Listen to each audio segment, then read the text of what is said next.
Hello student, this is fourth part of lesson Delhi sultans. एक closer look डालना हमें administration पे, मतलब किस तरीके से मैनेजमेंट वगैरह वहाँ का चलता है, सत्ता चलती है, क्या काम होते हैं, तो ये एडमिनिस्ट्रेशन के अंदर आता है। And the consolidation under the Khilji and Tughlaq, कैसे खिलजी और तुगलक के टाइम पे जो ये मुग़ल जो ये सुल्तान थे वो कैसे अपनी पोस्ट को अच्छे से होल्ड कर पाए, उसको पुख्ता बना पाए। The consolidation of king as vast as the Delhi Sultan need reliable governor and administration. जैसे ही किंगडम इनका सेटल्ड हुआ दिल्ली सुल्तान का, सल्तनत का, इन्होंने क्या कोशिश करी कि हमें रिलायबल विश्वास लायक गवर्नर मिल जाए और एडमिनिस्ट्रेटर ऐसे आदमी मिल जाए जो एडमिनिस्ट्रेटर को अच्छे से चला सकें। Rather than appointing aristocrat and landed chieftain as governor, the early sultan, especially Iltutmish, favored their special slave purchased for military services called banda gun in the Persian. अब ये देखिए यहाँ पर क्या, अब तक आपने सुनते आए थे कि जो गवर्नर हैं वो चीफटैन होते थे या फिर वेल नोन पर्सन होता था या वेल्दी पर्सन होता था, लेकिन यहाँ पर उल्टा करा गया। इन्होंने क्या करा है, एरिस्टोक्रेट मतलब होता है जो लोग दबंग होते हैं वो, या फिर चीफटैन्स जो गवर्नर होते हैं उनको भी नहीं रखा गया। चीफटैन जो कि काफ़ी अच्छे लीडर होते हैं अपने इलाके के। सुल्तान ने स्पेशली इल्तुतमिश ने फेवर करा कि वो स्लेव्स को परचेज करे मिलिट्री के लिए, और इसको बंदगन के नाम से पर्शियन भाषा में कहा गया।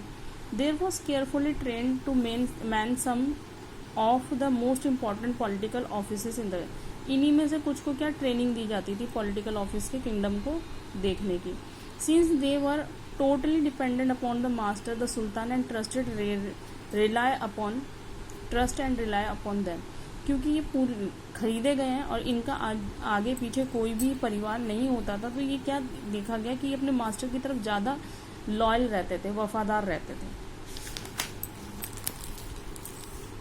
The Khilji and the Tughlaq continue to use bandagan and also raise people of humble birth who were often their client to high political position. इन्होंने इल्तुतमिश का जो करा हुआ था वो उसको फॉलो तो किया, लेकिन साथ में ये भी किया कि जो बहुत हम्बल बर्थ है, मतलब कि ये कि अच्छी फैमिली से इनके क्लाइंट थे, उनको भी पॉलिटिकल पोजीशन देनी शुरू कर दी। They were appointed as general and governor, और ये जो क्लाइंट होते थे इनको जनरल और गवर्नर की पोस्ट देनी शुरू कर दी। However this also introduce the element of political instability. अब इसकी वजह से पॉलिटिकल इंस्टेबिलिटी की प्रॉब्लम भी आ गई, क्योंकि जो लॉयल्टी उनसे मिल रही थी स्लेव से, वो लॉयल्टी क्लाइंट से शायद नहीं मिल रही थी। Slaves and client were loyal to their master and patrons but not to their heirs. ये लॉयल थे किसके लिए, मास्टर्स के लिए, ना कि हायर्स के लिए। So new sultans had their own servant. As a result accesses of new monarch often saw conflict in the old and the new nobility. अब जैसे कोई जीतता था और पुराने वाले को हराता था, तो वो पूरा का पूरा ही जो है ना अपना नौकरों का पोस्ट वगैरह सब चेंज कर देता था। जैसे आप देखते हैं हमारे देश में 5 साल में सरकार बदलती है तो सारे मंत्री बदल जाते हैं, वो परमानेंट नहीं होते, तो इस तरीके की इंस्टेबिलिटी देखने को मिलती थी वहाँ पर। The patronage of these humble people by the Delhi Sultan also shocked many allied and the author of Persian तारीख। ये ही कारण की वजह से जो इनके अंदर अपने एम्परर सुल्तान के लिए जो हम्बलनेस थी, जो लॉयल्टी थी, वो कहीं ना कहीं इनको सोचना पड़ता था कि कहीं दूसरा आएगा तो हमारी पोस्ट को हानि पहुंचेगी, हम इस पोस्ट पे नहीं होंगे। और बल्कि ऐसा भी होता था, जो ज़्यादा लॉयल होता था उसके साथ ज़्यादा बुरा व्यवहार भी किया जाता था। The Delhi sultan for appointing the low and the base born to high cities, criticise करते थे तारीख वाले इनको, दिल्ली सुल्तान को, कि कैसे वो लो और बेसलेस बॉर्न को किसी को भी रख लेते हैं ऑफिसर। इस चीज़ पर उनके काफ़ी ऑब्जेक्शनेबल उन्होंने लिखा है। Like the earlier sultan the Khilji and the Tughlaq monarch appointed military commander as governor of the territories very size. यहाँ पर बताया जो शुरुआत के खिलजी और तुगलक के सुल्तान थे, जो उसके राज्य के मतलब कि ये एक परिवार टाइप हो जाता है परिवार, उन्होंने क्या करा, मिलिट्री कमांडर को ही गवर्नर बनाना शुरू कर दिया अलग अलग, पर उनका जो एरिया वो एक जैसा नहीं होता था, कुछ छोटे एरिया के गवर्नर होते थे, कुछ बड़े एरिया के। These lands were called iqta. अब ये जिस एरिया के गवर्नर बनते थे उसको इक्ता कहा जाता था। दे डियर होल्डर्स आर कॉल्ड इक्तादार, और इन गवर्नर्स को क्या कहा जाता था? इक्तादार।